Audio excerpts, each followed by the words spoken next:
Hello, my freaky darlings. Welcome back. This week, I'm getting to know Baba Yaga, who is more than just a child-munching old hag, or John Wick's nickname. In Slavic folklore, Baba Yaga is both a maternal Mother Nature figure and an evil villain who kidnaps and eats children. Numerous renditions of her tale portray her as a harbinger of transformation, possessing the power to either assist or obstruct those who chance upon her, and eating those who fail to satisfy her demands. Yeah, that I could take in so many directions. But yeah, I'll be good for a bit. Just this once, I'll behave myself and not head straight to the gutter on that demands section.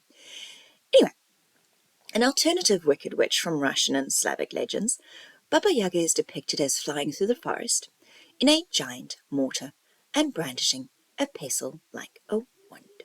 So instead of riding a broomstick like a usual boring old witch, Baba Yaga breaks new ground by flying around in a giant mortar. She's a total badass maverick who goes her own way and doesn't give a fuck what any of the other witches or would-be heroes think of her.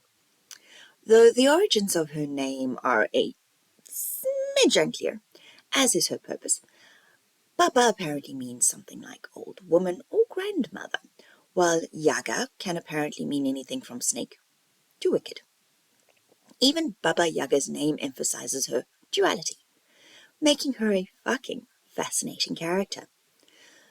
The story of Baba Yaga was first recorded in writing in 1755, though legends about her appeared far earlier and can be seen in artworks from at least the 17th century. The most common portrayal of Baba Yaga is as either an old woman or a trio of old sisters, all of whom are depicted as skinny, with iron teeth and noses so long that they touch the ceiling when they sleep. And don't forget the whole giant mortar and pestle thing. Stories about Baba Yaga abound, with most of them taking place within her hut located deep in the woods. To make her even creepier, legend has it that her hut was surrounded by a fence made of human bones and stood on magical chicken legs with a rooster's head on top. Okay, now, my question is, are we talking giant chicken here? And what happened to the chicken? Did Baba Yaga kill it and eat it? Because that's a whole lot of chicken. I mean, and also like chicken legs, head. I have lots and lots of weird questions and zero answers. Anyway, the stories also usually recount that heroes daring to enter her hut would find her draped across her cooking stove. The enormous stove is described as reaching from one side of the hut to the other, subtly emphasizing her size and magical powers. Okay, now this brings more questions to mind. Why is she draped across her stove? Is she trying to be seductive? Is it one of those she hasn't had any in a while and wants to get some action before she kills them sort of thing? Is it one of her demands that they have to perform before she eats them? Once again, so many questions. But anyway, apparently the stove is another common detail included in tales of the Baba Yaga as the location where her victims are cooked and eaten. Despite her rather large appetite, fuck, she ate a whole giant chicken, she is always portrayed as skinny and bony, with her own epithet of the bony one.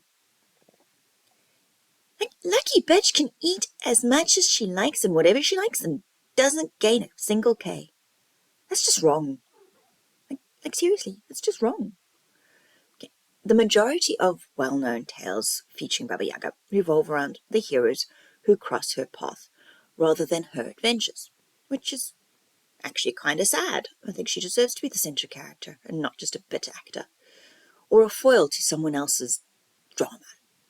But anyway, It's apparently the characterization of Baba Yaga in these stories about so-called heroes that contributes to much of the ambiguity surrounding her, as she oscillates between assuming the role of a benefactor and a villain, either aiding or obstructing the heroes of Slavic folklore.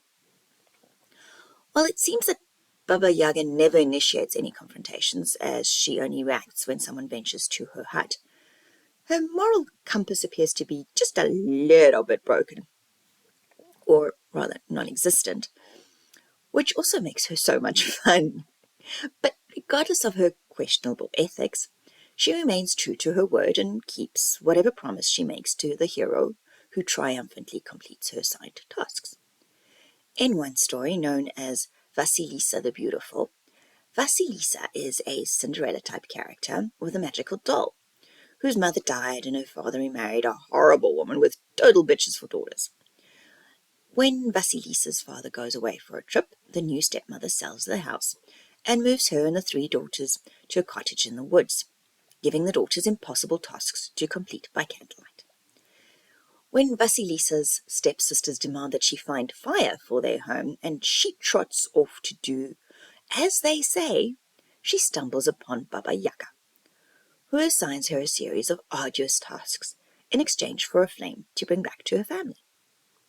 With the aid of the magical doll, Vasilisa completes all the challenges and is rewarded with a fire inside a skull lantern, which promptly incinerates her stepsisters when she gets home. Go Baba Yaga. So Vasilisa's story ends with the Tsar of Russia, or the king, depending on which version of the story is told, falls deeply in love with her, providing her the typical fairy tale ending, which ends before all the real relationship shit starts. And then I also have to kind of wonder, like, it says that the Tsar fell in love with her, but does she truly love him for who he is, or is it the money and the crown and the castle? Yeah, just wondering. Anyway, if it hadn't been for Baba Yaga, Vasilisa would still be stuck in the toxic environment with her stepmother and sisters. Granted, Baba Yaga's way of solving the problem may have been a little bit of an overkill, but it certainly worked, and I think it's far more entertaining than the Walt Disney way, with the whole fairy godmother bit. But anyway, that's it for this week.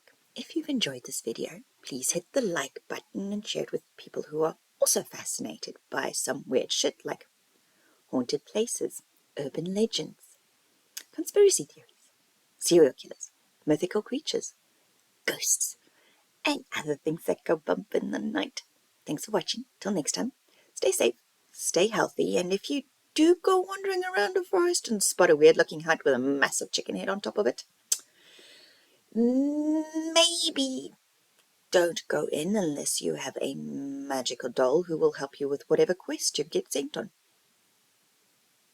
Anyway, bye.